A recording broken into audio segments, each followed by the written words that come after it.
We are used to doing hard work, but this brick making, this is like the job that never ends.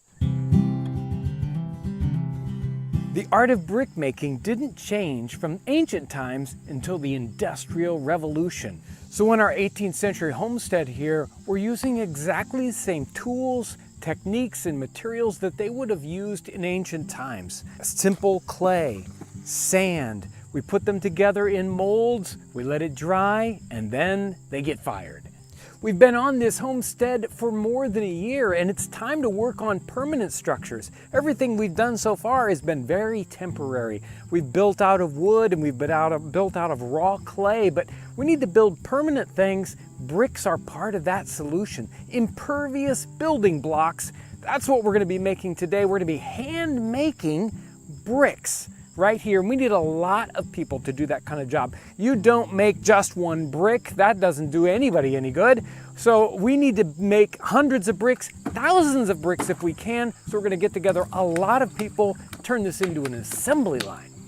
Ryan's at the end and he's working on the clay from the start, getting the rocks out, the sticks, the roots that might be stuck in our clay, because the clay we're working on is surface clay. We haven't dug down 100 feet to get this perfect pristine clay. This is surface clay, so it's got a lot of things in it we do not want. Brandon is actually taking that clay that's already been worked and he's forming it into individual loaves for me to turn into the brick with our brick mold.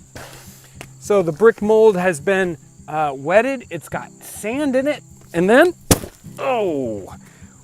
we force the clay down into the mold, and it's a dirty job. It flings clay and mud and sand everywhere. We need to strike this off, getting all our excess clay off. We can do it with our hands, we can do it with a board. I'm gonna put a little bit of sand on the top to give us a nice smooth surface. And then I hand it off to the person who demolds the brick. So she's gonna take it over, shake the brick out, and it's gotta set there on the drying spot. And then the mold comes back and goes back in the water and the whole process starts over. So he's always working on clay, he's working on the loaves, I'm molding up the bricks. She's getting rid of the bricks, putting them on the drying spot.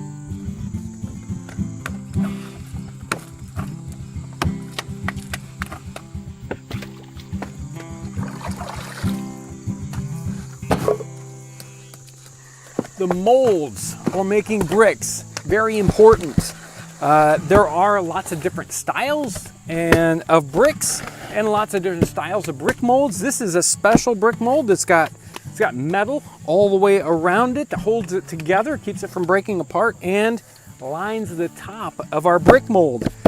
And that feature on a brick mold with that metal on the top is actually in the laws written in Massachusetts in the 17th century to keep the molds from wearing out and the brick maker to continue using your mold even after it wasn't making the brick of the same size anymore. So the government was trying to regulate the exact size of a brick, and you were punished if your bricks weren't the right size. If we used an all wooden mold, like one of these down here, and we continue to scrape away, as we take the clay off the top, our mold will start to get caved in, and then our brick isn't brick shaped anymore. We don't need very many tools for brick making either. There were itinerant or traveling brick makers. One of the reasons why is because all you need are your set of brick molds. You might need a striking board, something to take the clay off the top. You might need a mallet if you're making special kind of bricks where you have to knock the mold. You need a bucket for water, and then all you need are materials. An example of 18th century brick making is perfectly laid out in Matthew Patton's diary. And he does a diary in the 18th century. And in 1782, in September, he starts to collect a big pile of clay. A few days later, he gets the wood and he makes molds. And then A few days after that, he starts talking about making bricks, 200 bricks a day, 750 bricks a day. Other people are helping him. Some days he's making as many as 1,500 bricks a day. He does that for 3 or 4 weeks, on and off. And then I think it's right at the beginning of October, he says, I've made the last of my bricks. 200 of them were damaged by the rain. And then October 22nd, Master Richardson comes to his house, and Master Richardson builds a kiln and fires his bricks for him. It is so interesting to read this account because Matthew Patton, he's not a brick maker. He's actually someone who's a justice of the peace. He does a lot of legal work for people. He also works his homestead, a little bit of farming. And in this circumstance, he goes about making bricks. He uses other people's help. He has this master brick maker. And even more interesting, the next year he makes bricks again, but he doesn't need Master Richardson to come and help him build or fire his bricks. He already knows how to do it.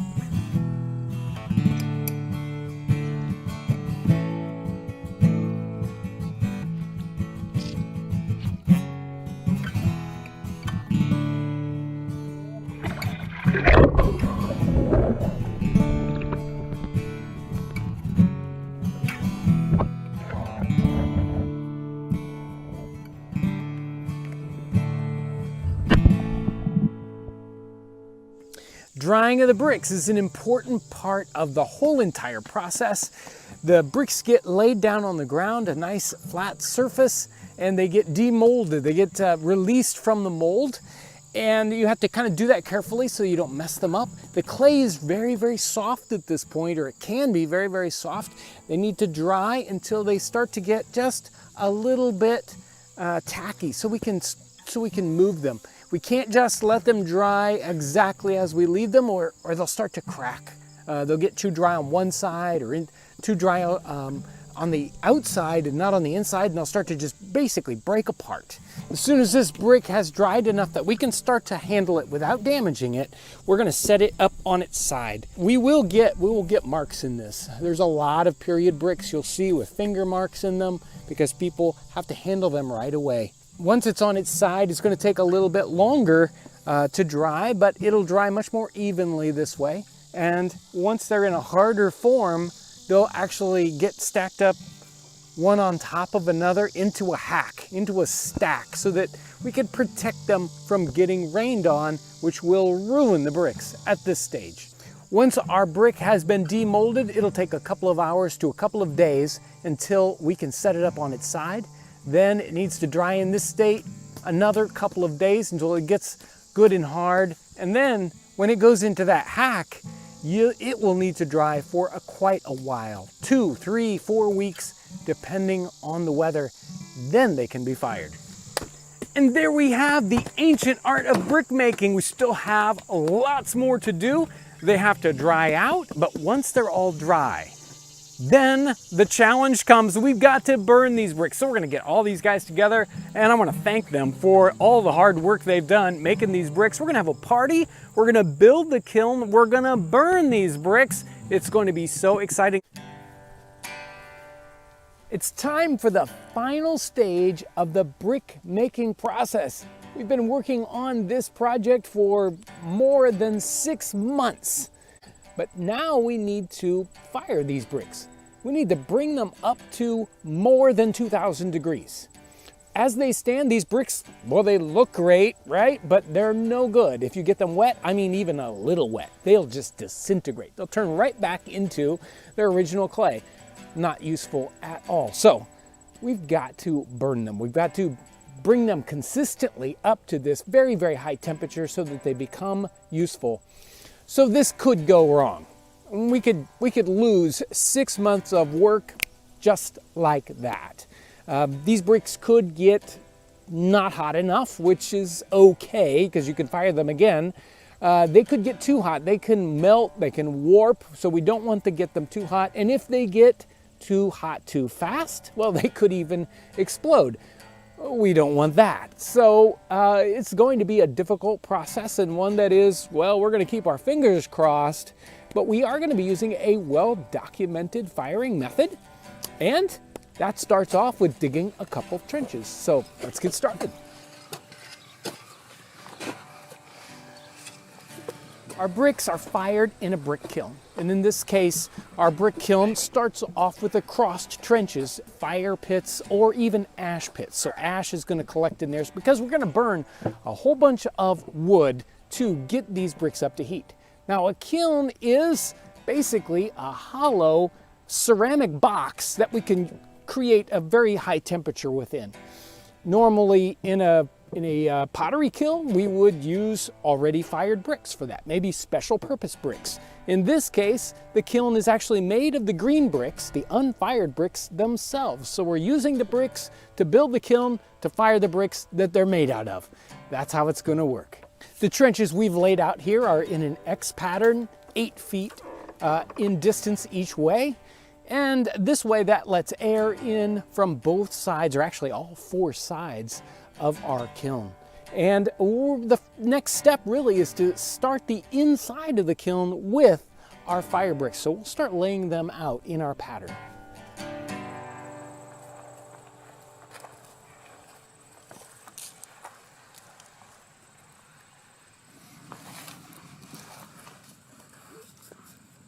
Half brick if you got one. Half brick.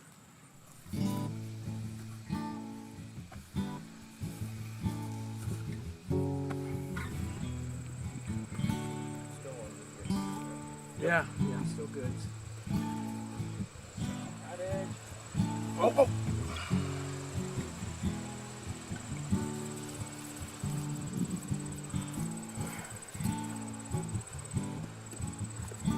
That's high.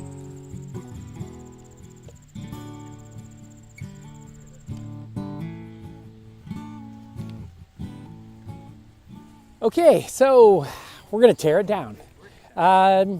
You know, we got so far into it here, a couple hours of building it, and it's not right. This is not going to work. My first idea for stacking is not going to work. Obviously, I'm not a bricklayer. So I don't want this to collapse when it's half done, half fired. So we're going to tear it all apart, and I'm going to start again. And this time, it's going to be good. Well, we've restacked it. It looks a lot better this time. I was trying to do some complicated things by making a chamber on the inner part of our kiln. That just did not work out. It was going to fall down, and we don't want that to happen, not while it's firing. So I went ahead and just stacked it in a much more simple manner. And really what we're just trying to achieve here is that we can hold the fire underneath. It does have a bit of a chamber in the center, but it's a rectangular chamber. And we want to have these bricks far enough apart that the heat can get between them and it can bake them completely all over. That's the idea. So no matter what we do, some of these outer bricks, they are not going to come to temperature. They are just there to sort of be the box for the inner bricks that will get baked properly. Now, in the time period, their brick kiln would have been huge. This is tiny. This is actually too small. It may not even work because it's too small. They would start with an idea of a small one being 2,000 bricks. This is only 600 or 700 bricks. And they would maybe do one as large as 10,000 bricks or even more. In other parts of the world today, they'll do 100,000 bricks at a time. Giant field of bricks all being burnt at once. We can't do that. We don't have enough time to make that many bricks. So we're doing this experimental tiny kiln just to see if we can make bricks here or not. Will it work? That's what we don't know. We've got to bring these bricks up to temperature very slowly. So we'll be feeding this a small fire for 24 hours until the whole thing gets up to a high enough temperature, 600-700 degrees or so. Then we can start to bring it up to that 2,000 degree temperature. We will feed this thing fast when the time comes, and then we got to let it cool.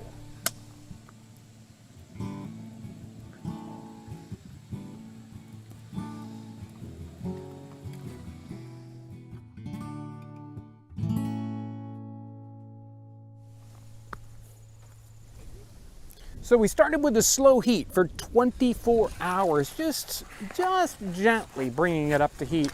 About an hour ago, I really started to add the fire in there, a lot more wood, and now we're getting flames out of the top, out of the sides, all over the place.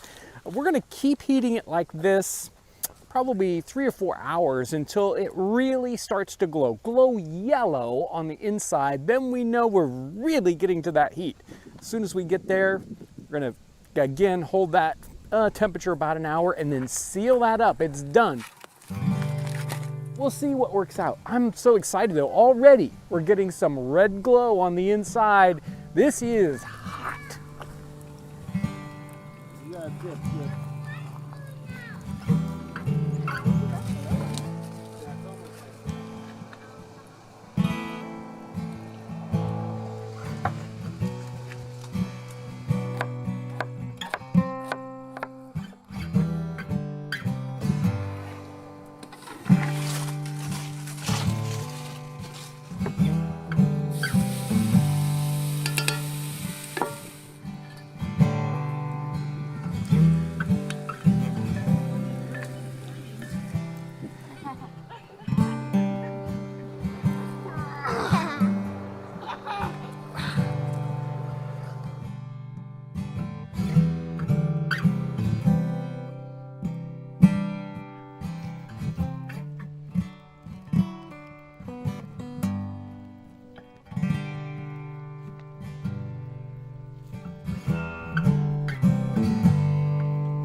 Okay, this is hot. I need to get these bricks, the inside bricks, to a yellow heat. So the bricks need to be glowing yellow, not just the color of the fire. That's hard to do in a little wood-fired, stack this big. I'll bet if we had a much bigger stack, it wouldn't be so hard. But we're gonna keep doing this for about an hour, trying to keep them up to heat. And then we've got to seal it up. We've got to put bricks all around the entrance. We've got to seal it up as best we can, even the top if we can. And then it's got to cool all by itself. It'll have to take a day, 2, 3, or 4 days to cool down. And we can open this up and see what color the bricks are and whether they have burnt to the right hardness. We just won't know until we get to open it up. I can't wait.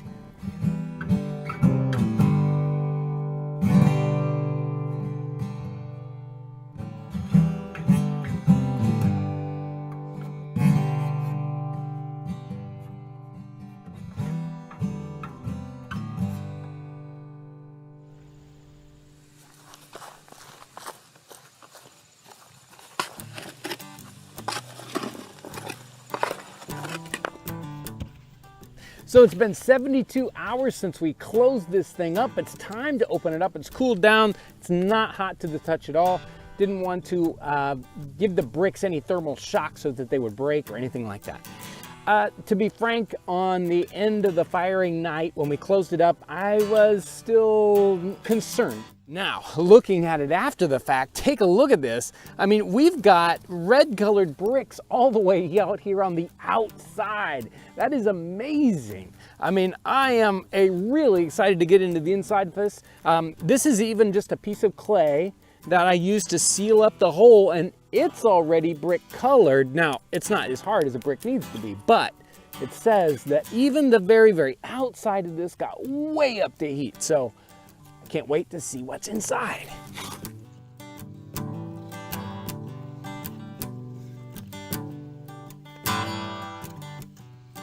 We can see just how hot this got as it was cooking. You can see the black band that goes around, and the center here where the hottest bricks were right here over this. And it's so interesting to see this sort of rainbow effect of the colors as they move out.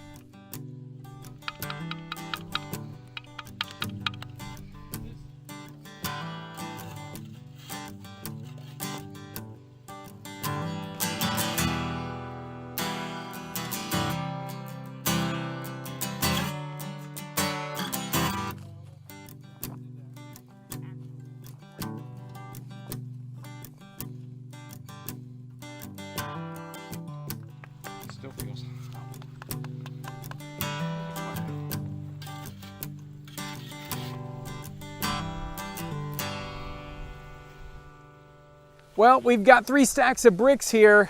These bricks are the outer exterior shell bricks. They were never meant to be fired properly, and they aren't made out of the right material, so they are waste bricks.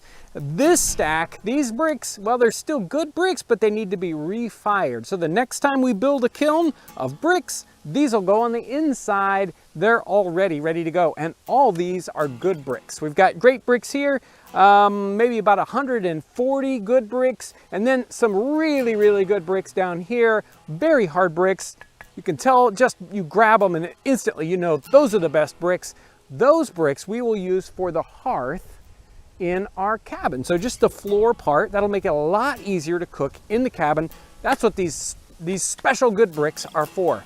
This has been a 6-month process from start to finish, preparing the clay, making the bricks, letting them dry just right, and then this whole firing process.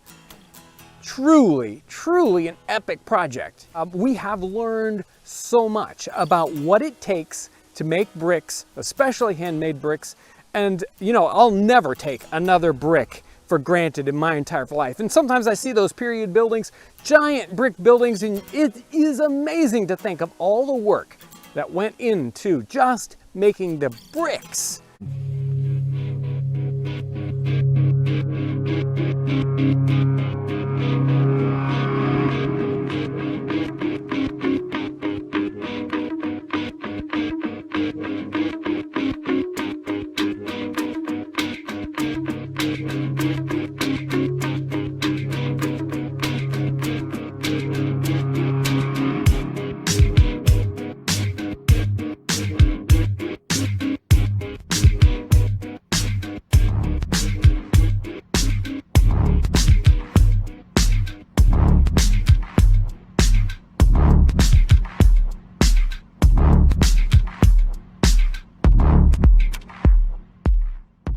Say woof again! Say woof again! I've got one that can see. This is my kung fu, and it is strong. See you later.